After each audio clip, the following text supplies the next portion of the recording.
ప్రాథమిక పాఠశాలలోనే 10 సంవత్సరాలు సుదీర్ఘంగా ఉపాధ్యాయునిగా పనిచేయడం జరిగింది. కానీ చెప్పుకోవాల్సిన ఈ ఊరు ఎంత మంచిదంటే దాదాపు నేను సుదీర్ఘంగా 10 సంవత్సరాలు పనిచేశాను.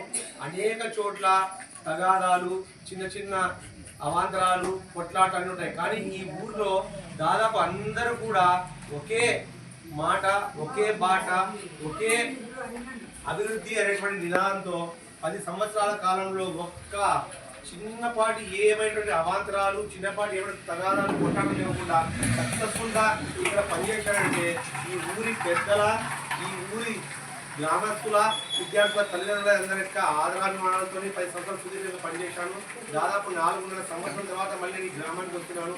ఇక్కడ ఉన్నటువంటి వాతావరణం అన్ని చూస్తుంటే మళ్ళీ నేను ఈ పాఠశాలలోనే పనిచేస్తున్నాను అనేటువంటి ఒక ఆనందం అనేది కలుగుతుంది. చాలా చక్కగా విద్యార్థులకు బోధించి అనేక మండలాలు పొందారనమాట.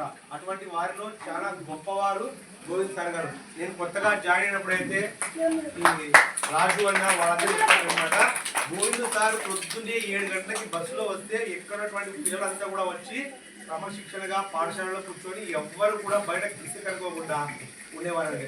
అంతటి పేరు ప్రఖ్యాతులు సంపాదించుకున్నారు కాబట్టి సార్ ఈరోజు వృత్తి మండలంలో పిఎస్హెచ్ఎంగా అనేక పదవులు అలంకరించి ఈరోజు ఆయన పదవి విరమణ చేసినప్పటికీ కూడా మీ మీద ఉన్నటువంటి అభిమానంతో, మీ గ్రామస్తుల మీద ఉన్నటువంటి ఆప్యాయతోనే ఆయన ఈ కార్యక్రమానికి పిలుస్తానే మేము కార్యక్రమానికి రావడం జరిగింది. కాబట్టి సార్ గారికి పాఠశాల తరఫున, అదేవిధంగా ఆయన శిష్యులలో నేను కూడా ఒకటి కాబట్టి ఆయన సార్ ట్యూషన్ చెప్తానంటే ఆ ట్యూషన్లో నేను కూడా చిన్నప్పుడు ఆ ట్యూషన్లో చదువుతాను కాబట్టి ఈ యొక్క పాఠశాల తరఫున, అదేవిధంగా ఎవరైతే వీడ్కోలు సమావేశానికి హాజరైనటువంటి గ్రామస్తులు అందరి తరఫున ప్రత్యేకంగా నా తరఫున కూడా సార్ గారికి